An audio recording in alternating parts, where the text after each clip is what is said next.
문재인과 바이든의 통화가 매우 늦어지고 있습니다. 이거 왜 이러냐? 뭔가가 꼬인 것 아니냐? 이런 이야기가 많이 나오고 있어요.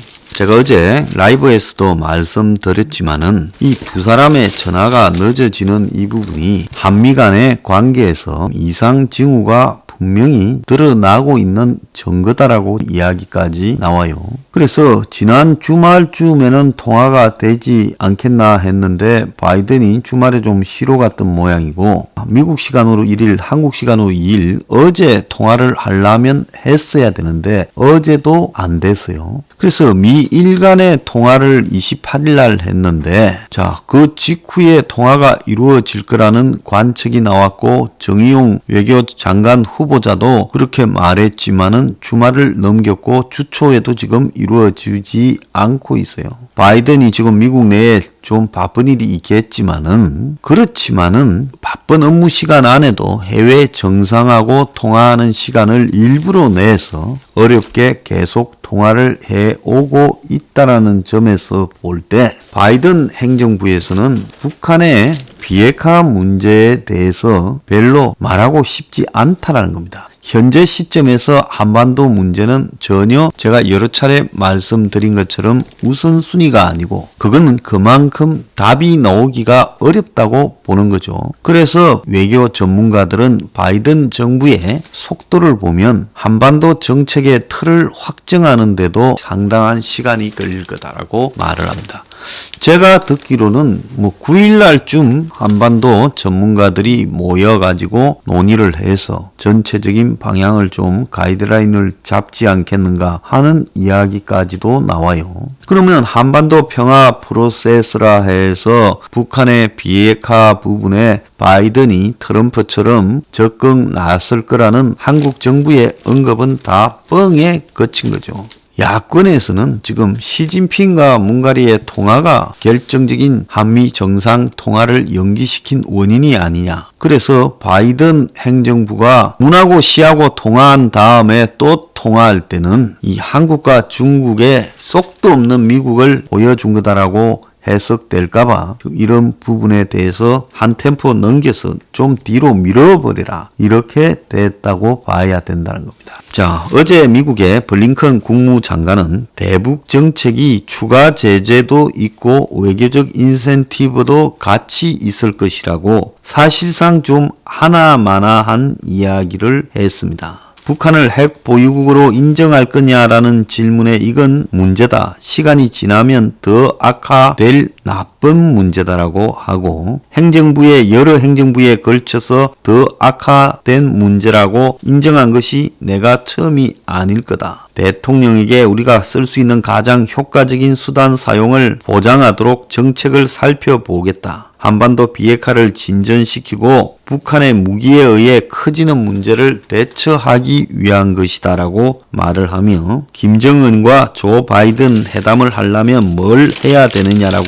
질문을 하니까 이 MBC 방송하고 바이든하고 대담입니다. 우리가 하려는 첫 번째 일은 정책을 전반적으로 다시 살펴보는 거다. 추가 제재에 대해서 동맹들과 조율을 하고 또 우리가 어떤 수단을 가졌는지도 살펴보고 외교적 인센티브도 살펴보겠다라고 말을 했습니다. 근데 오늘 조선일보가요, 밥 메넨데스라고 뉴저지에 지역구를 둔 삼선 상원의원, 그런데 이 사람이 곧 차기 미 상원 외교위원장으로 이번 주 중에 취임을 한다는 겁니다. 굉장히 세죠. 근데 이 사람은 쿠바 이민자 아들로 태어난 라틴계라는 겁니다. 그런데 이 사람하고 지금 조선일보가 인터뷰를 했는데 인터뷰에서 문가리와 시진핑과의 통화에서 중국 공산당 창립 100주년을 진심으로 축하한다고 말한 데 대해 실망스럽고 걱정된다라고 언급을 하며 중국이 홍콩인들에게 한 일, 대만에 가하는 위협 등이 정말 우려스럽다. 중국 공산당의 그런 역사에 크게 기뻐할 일이 뭐가 있는지 나는 모르겠다. 그러니까 미국에서 정치권에서 문가리의 발언이 공유되어 있다는 겁니다. 밥 메넨데스 의원은요, 중국이 AI가 안면인식 이런 최첨단 기술을 미국한테서 이제 뺏어가서 디지털 전체주의, 즉 사람을 감시하는 부분에 동원하고 있다. 실제로 중국의 온 거리에 화상 CCTV 카메라를 통해 가지고 감시를 하고 있죠. 수배자들도 잡고 있습니다.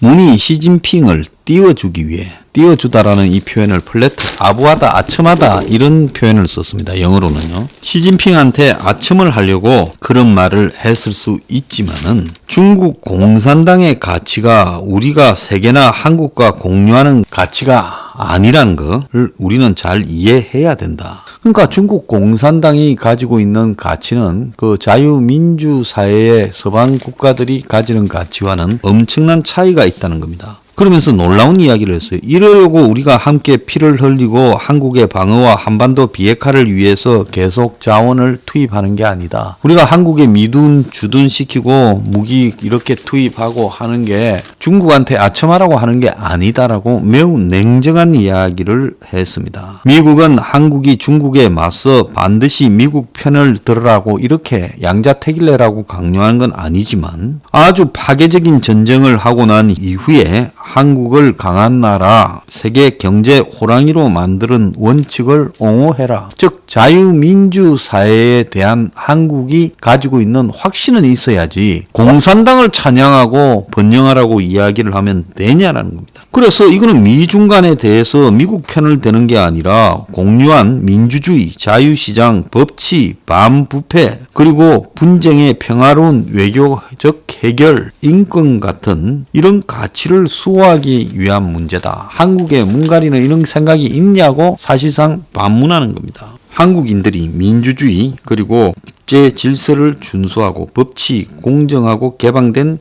무역시장 이런 거를 존중한다고 믿고 있는데 중국이 지금 전 세계에 하는 일을 보면 어떻게 한국이 중국 편에 설 수 있겠는가라고 말을 하면서요. 문가리가 싱가포르 그 사기 비핵화 쇼를 바이든 정권이 개성하라는 데에 대해서도 부정적이며 트럼프가 했던 일은 전부 김정은 일을 정당화해주고 그를 국제적으로 버림받은 아무도 상대하지 않는 인물에서 상대하는 인물로 수용해준 게 다다라고 말을 했습니다. 그래서 트럼프가 했던 위험 부담이 많은 개인적으로 김정은과 스페셜한 관계를 가지는 것은 효과가 없었다라는 걸 다 이제 인정해야 된다. 북한이 핵미사일 프로그램을 그 사이에 진전시켰다. 어떻게 이런 역사를 알면서 바이든 정부 보고 그걸 계속해라 하는지 모르겠다. 우리가 만약 그런 일을 계속하고 싶다면 그건 재앙을 부르는 길이다.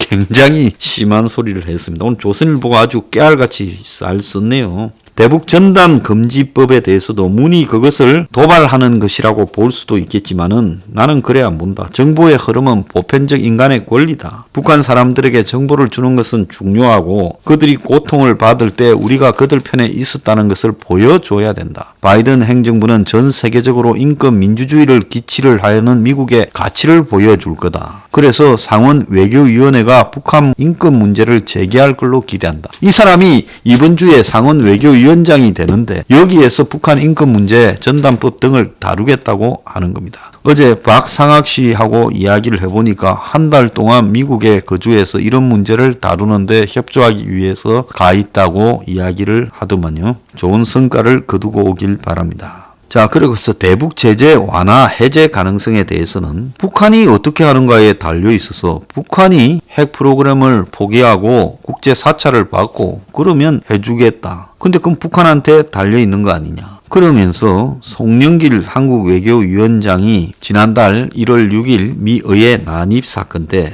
미국이 한국을 상대로 민주주의와 인권을 이야기할 훈계할 상황이 될지 의문이다라면서 조롱을 했는데 송의 카운터파트 서로 격은 다르지만은 어쨌든 미국에 있는 송영길 자리에 취임할 사람 아닙니까? 그 사람한테 물으니까 의사당에 난입한 폭도는 민주주의와 인권의 본질이 아니다. 어두운 날이었지만 미국은 민주주의와 인권 제도를 굳건하게 유지하고 폭도들은 미국 국민의 뜻을 뒤집지 못했다. 이렇게 한국에 훈계하려고 하는 건 아니다라면서 한국에 무슨 변화가 있지 않는 이상 민주주의와 인권이라는 가치를 한국 국민들이 지키려고 우리는 가정하고 있다라고 말을 했습니다. 한미 간에 같이 갑시다라고 말하는 것은 서로 간에 공유할 점이 있어서 그런 게 아니냐. 자, 이 말은 매우 빼딱하게 지금 비꼬한 거죠. 수준 높게요. 같이 가자 해놓고 너네들이 과연 민주주의와 인권을 지키고 있느냐라고 의문을 제기한 겁니다. 위안부 배상에 관해서도 한일 간에 대화하는 것이 매우 중요하다라고 말을 했습니다. 이런 상황에서도 올해 국방백서에 지금 9.19 군사 합의를 계속 그냥 유지시켜 가야 된다라고 이야기하고 전시작전 통제권은 빨리 갖고 오겠다라고 이야기하고 사드 배치 등과 관련한 부분은 중국과의 관계를 정상화 기조로 가야 된다라고 말을 했습니다. 그래서 북한에 대한 구체적인 적이라는 개념은 없고 포괄적인 개념만 유지한다라고 하고 있어요. 자, 미국의 상원 외교위원장이 문해 공산당, 중국 공산당 축하는 실망했다. 이러려고 우리가 피 흘려 한국을 지켰나. 그리고 그러려고 지켜주고 있는 것도 아니다라고 말을 한 것은요. 잘 새겨 들어야 됩니다. 이 말 간과하다가요. 대가를 치를 일이 생깁니다. 문은 이미 미국에 상당히 찍혔기 때문에 문이 원하는 어떤 비핵화 사기쇼 시즌2도 개봉 못할 거라고 봅니다.